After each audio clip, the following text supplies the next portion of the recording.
Recall in a job costing system, direct materials, direct labor, and applied or estimated manufacturing overhead are posted to individual job records. When the total of all the job records are added together, this represents work in process. The costs remain grouped in work in process by job until they are completed. Then they are transferred to finished goods inventory. When sold, the job costs are transferred to costs of goods sold. So job costing is very neat. We take materials, apply labor and overhead, and deliver completed products to our customers, all wrapped up in a nice, neat package. Process costing, in contrast, is kind of messy. The concepts are still the same. Labor and overhead are applied to materials to create finished products, but there are significant differences. Process costing is a series of manufacturing processes where materials and conversion costs are added in each process. Costs in each process are accumulated and transferred to the next process once the first process is completed. Costs from new processes are added as products move through the production process, each time having additional costs added as new processes are completed. Costs are transferred to finished goods inventory only from the WIP inventory of the final manufacturing process. This cost is known as the cost of goods manufactured. Finally, when products are sold, costs are transferred out of finished goods inventory and into costs of goods sold. So this past summer, I was in Hershey, Pennsylvania, and took a tour of their chocolate production plant. Let's look at some of the footage and how it applies to process costing. You'll see over 10 processes with conversion costs being added all the time. All of the machinery that you see, well, that's overhead, that's conversion costs. Several of the processes, materials are added as well. So for the visual learners, I hope this helps you understand process costing, and go ahead and enjoy my family home movies.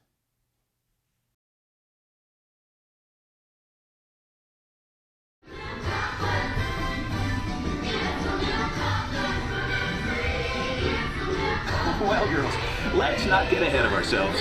It's true that milk is an important part of the process, but let's start at the beginning, here at the Hershey factory, where the cocoa beans arrive from tropical areas all over the world.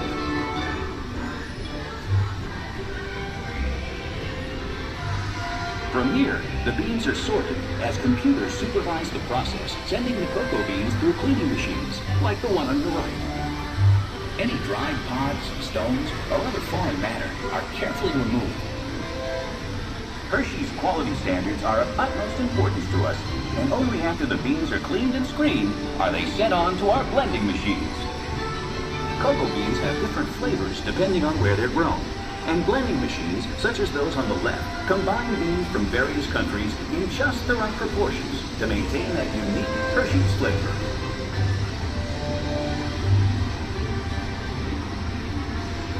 With the beans blended, they're then set ahead to be roasted in large revolving roasters like this one.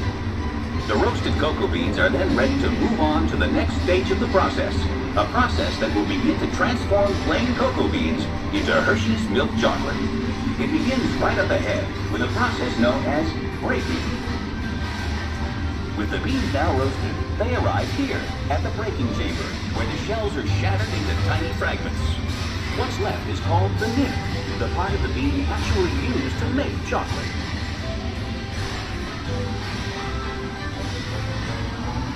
The nibs now pass through milling machines, as seen on the left. This grinding process generates extreme heat, which melts the nib into a liquid called chocolate liquor. Of course, this liquid has no alcohol content. This is the liquid from which all chocolate is made. Next, this large press machine is used to squeeze cocoa butter from the chocolate liquor. This cocoa butter will be added back later in the process to make the chocolate smooth and creamy. Well, now we come to that all-important element, milk. And who better to tell us about it than the experts themselves?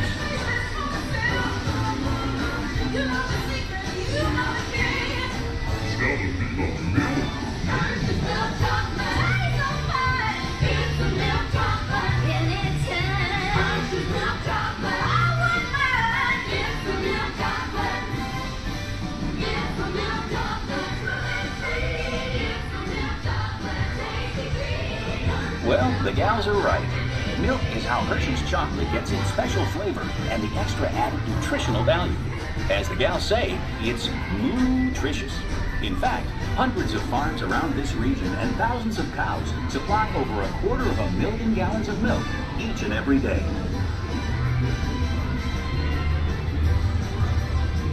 We're now in central blending. It's the heart of the Hershey's chocolate making process.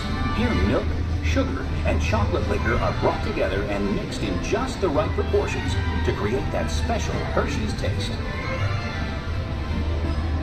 As the milk and sugar is combined with cocoa, it's mixed together until it becomes a smooth blend of milk chocolate. But we're not done yet. From here, the liquid chocolate leaves the large containers in this chamber, where it will be dried once again. Yes, that's right. This liquid mixture is now conveyed to dryers, such as the one you see on your left. The dryer removes excess moisture, which results in chocolate crumb. The machine up ahead adds cocoa butter into the mix, which transforms it into a smooth chocolate paste, ready for refining. What's that wonderful smell? That's right. After all that shaking, breaking, baking, and flaking, we're finally coming up with Hershey's milk chocolate. But there's still a ways to go before it's finished. On your left is a series of roll refining machines. The refining process grinds the chocolate until it reaches a uniform and smooth consistency. Next, as seen on your left, the chocolate is further refined by a unique process called conching. These heavy rollers refine the chocolate for up to 72 hours until it reaches a silky, liquid texture. The material that leaves the conching process is called chocolate paste. These machines supply production lines with over 1 million pounds of chocolate paste per day. Now, after all that effort, we're finally ready to make our Hershey's chocolate bar. Here on your right, chocolate bars are leaving the molding line. They're then cooled and removed from the molds, the final step before being wrapped.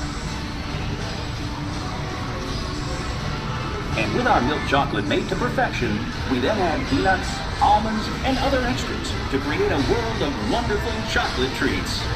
Here you see the completely automated wrapping machines putting the finishing touch on Hershey's world-famous chocolate and candy products.